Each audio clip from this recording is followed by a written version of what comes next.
Welcome to a new year at Hogwarts. But before we begin our banquet, I'd like to... Oh, wait, that's the wrong franchise. Let's try this again from the top. Welcome to Fire Emblem Teacher Simulator 2019, also known as Fire Emblem 3 Houses, the topic of today's review, with review code graciously provided by Nintendo themselves. Now that we've got that out of the way, come, for class is about to begin. Also note, this review in general will be spoiler-free, for anyone concerned about that. On the continent of Fodlan lies a trio of nations, the Adrestian Empire, the Kingdom of Fergus, and the Leicester Alliance, however you pronounce that, all the products of an ancient war which spurred the birth of these individual territories. As a result of the war, the central peacekeeping entity is the Church of Seiros, an organization which had significant involvement in the conflict, and is a cornerstone of the plot in the present day. You, however, are not affiliated with these entities. Not yet, at least. You take on the role of a brand new lord known as Byleth, a mercenary roped into becoming a teacher after rescuing the main lord trio of the game, Edelgard from the Empire, Dimitri of the Kingdom, and Claude of the Alliance.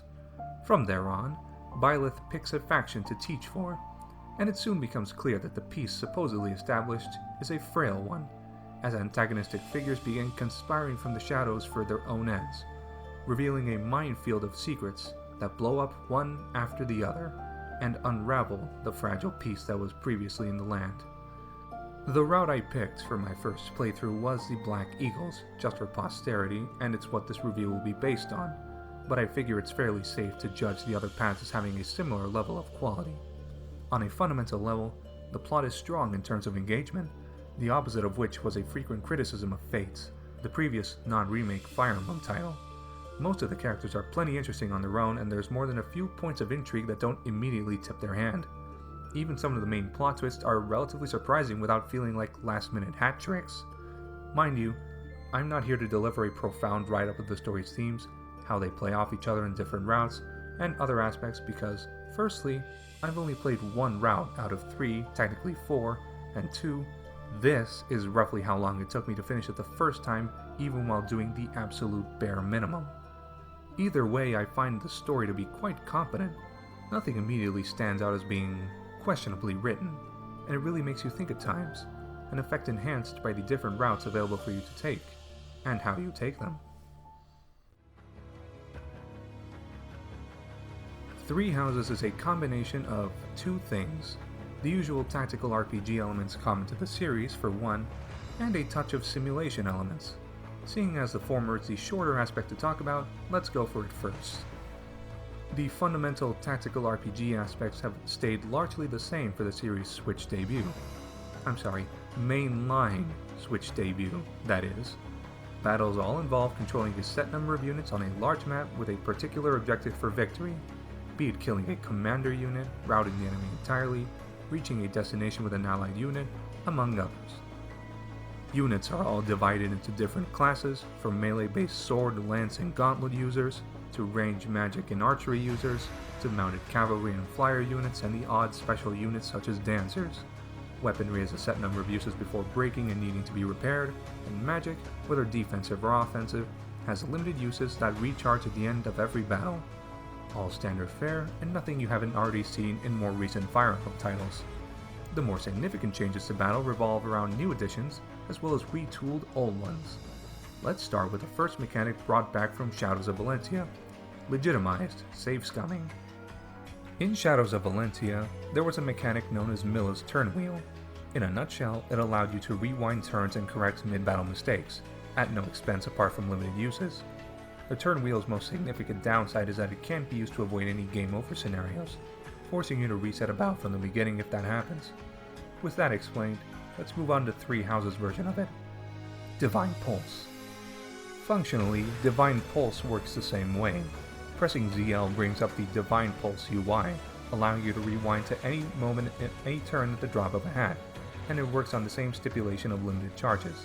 A huge upside compared to Miller's turn wheel is the ability to dodge game over scenarios with this if you have at least one Divine Pulse charge remaining, making it a more lenient mechanic by comparison. You get a few uses at the beginning of the game, but making certain upgrades and progressing the story lets you push that number to above 10. It makes for a safe experience in general, when the rewind button can be used frequently, and it becomes near essential during the endgame where levels get fairly challenging. Combat arts are another mechanic brought back from Shadows of Valentia. As your units level up in their respective area of combat, magic excluded, they'll gain access to different arts that can be used in a dueling scenario. The general gist of combat arts is that they make an attack significantly stronger with an equivalent trade-off. In Echoes, the trade-off was a set amount of HP. In Three Houses, the trade-off is instead changed to deteriorating weapons faster with each use, though the core element of risk versus reward is still present, regardless of the change. A combat art can mean the difference between life and potential death when the damage difference between a regular attack and an art is in the single digits. Furthermore, some arts can flip matchups on their head entirely. For instance, a swordsman without an armor slayer might struggle to damage an armored unit, but the Hexblade combat art makes it so that damage is calculated based on resistance and not defense, making for an easier fight in the process. The other half of Three Houses' core gameplay is the simulation aspects. The basic gist is that the game's progression is tied to an in-game calendar where each month has several free days offering you the freedom to do whatever you want before being forced into the main mission at the end of the month. Your options here are resting, seminars, battling, and exploring.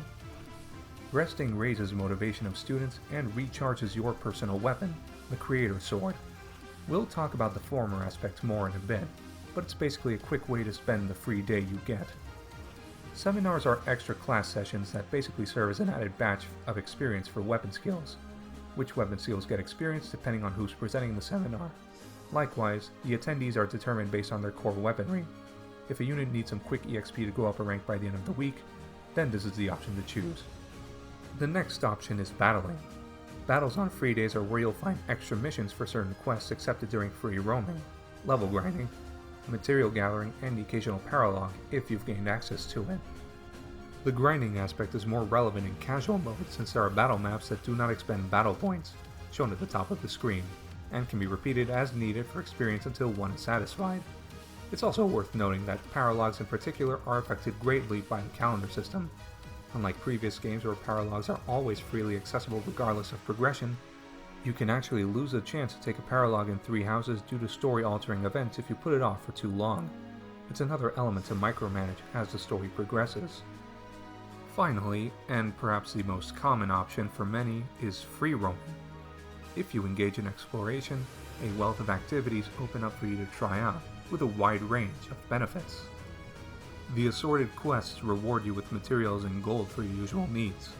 Gardening gives you stat boosting items when you start planting rare seeds. Fishing nets you game to sell for a relative profit in bulk, or cook at the dining hall. Said dining hall lets you cook temporary stat boost items. There's a tournament area where you can win items and gold if your unit is good enough at fighting. And there's a lot to do, though you are limited by activity points, shown at the top of the screen.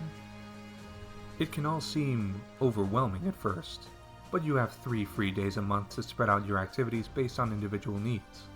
You're not railroaded into any particular choice for your day off, so there's a lot of freedom in that area. One common theme for most of these activities is student bonding. Supports are obviously back in this game, but they're handled much more differently, more akin to Echoes than Fates or Awakening. The only character to even get an S support is Byleth, and even that's strictly an endgame affair with no gameplay importance. Everyone else gets up to A, sometimes even B depending on the pair.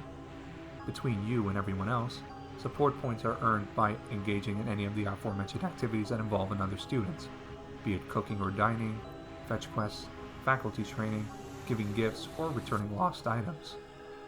The standard option of attacking with units in close proximity during regular battles is always an option as well. In any case, free roaming gives you more, not to mention easier options for student bonding by comparison.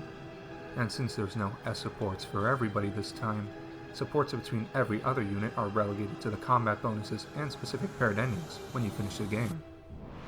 The final out-of-combat aspect to talk about, as well as the other mandatory item during weeks, are the weekly class lessons.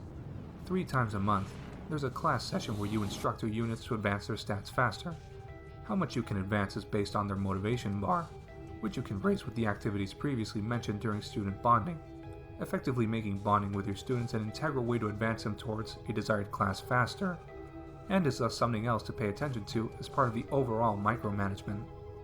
As you can probably tell by now with the length of this section, Three Houses has a lot to take in with regards to the gameplay, but these are elements that you'll get accustomed to very quickly. I certainly got the hang of it without even knowing that some of these were borrowed from Shadows of Valentia, a game which I never played. And if you're already familiar with it, then it makes the experience even better. A confession to make here. Pre-release, I thought that Three Houses visuals looked pretty bad. Looking back, I can freely admit I was wrong on that front, and admittedly, looking solely at image stills and early trailers wasn't the best indicator of quality. Three Houses has the same kind of great visuals seen on the other Fire Emblem title on the Switch, that being Fire Emblem Warriors, in part due to both games sharing a developer in Koei Tecmo. The music is an interesting topic in Three Houses as well. Compared to the previous recent entries, Three Houses seems to have two different approaches to music. Pre-timeskip, the music is overall more subdued, but late into the post-timeskip missions, there's some interesting composition choices which fit thematically with what the level is, but are an unusual deviation for Fire Emblem as a whole. And to clarify, this is not me saying that the music is bad or unmemorable, it's just an unexpected direction for the score to take. Describing some of these in detail would unfortunately involve some heavy spoilers though, and this game is absolutely worth going in unspoiled. On one final note, I don't usually talk about voice work and dialogue in reviews, but an exception is worth making here. Much like Shadows of Valentia, Three Houses is fully voiced, Byleth notwithstanding, at least during dialogue-heavy moments. Given that the narrative is very character-driven regardless of the route you end up on, it's important that the narrative succeeds in making most of the cast engrossing, regardless of their affiliation or role. And as far as I'm concerned, it most definitely succeeds. It overall feels much more organic compared to Awakening and Fates, especially in terms of the writing, and the reduced emphasis on supports means that they only go as far as they need to, which justifies the varying length of support chains between characters. It's a welcome change that benefits the writing and voice work in a notable way. Another confession to make. I'll admit, Three Houses was not on my radar for the longest time, but after seeing it in action for myself, I can easily opine that it's perhaps the best Fire Emblem title in recent memory, adding new mechanics and changing up old ones for the better, bringing a strong showing for the series' first mainline Switch title, which makes Three Houses a very easy recommendation for a game you can sink hundreds of hours into. If this is indicative of the direction the series will go in from here, then as far as I'm concerned, it is a very bright future indeed. Thank you, dear viewer, for watching this video. Let us know what you think of the game below if you intend to buy it. A special thanks to Nintendo for making the review possible, and to our patrons, who help keep this site up and running. If you want to see more content like this, like the video and subscribe for more content straight from the source. I am Liquid12A, signing off.